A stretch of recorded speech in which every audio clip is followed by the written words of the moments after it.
All right, in this video, we're going to just demonstrate how to use the fireplace.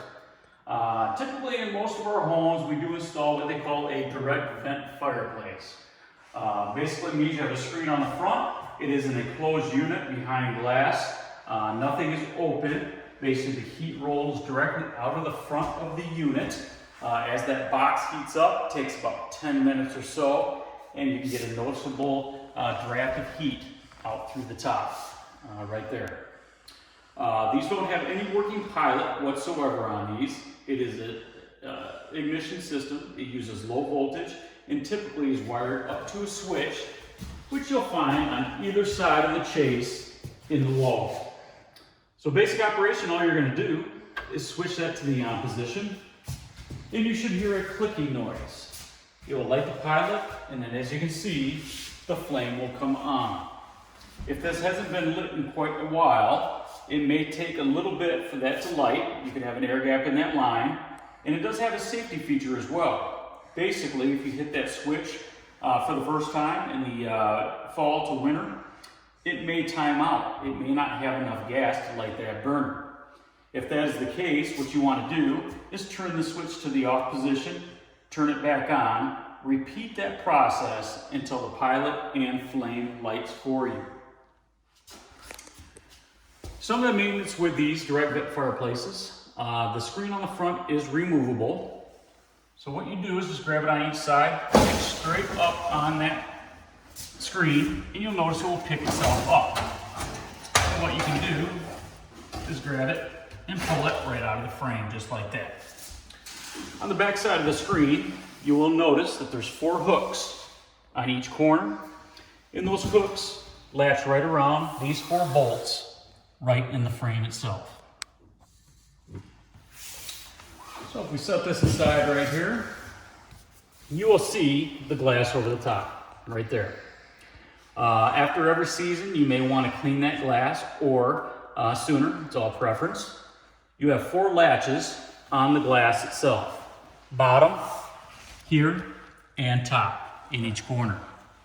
To clean this glass, I would recommend leaving the top or bottom 2 latches on the bottom of the glass and removing the top 2.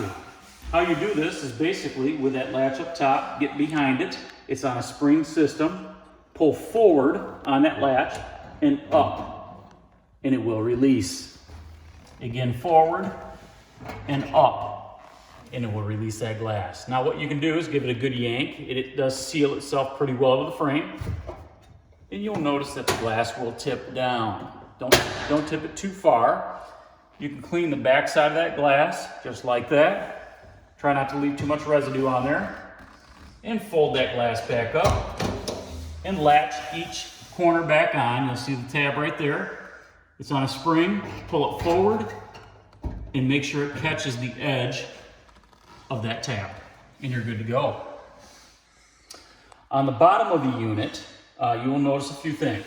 You will always have a gas shutoff right here on the bottom.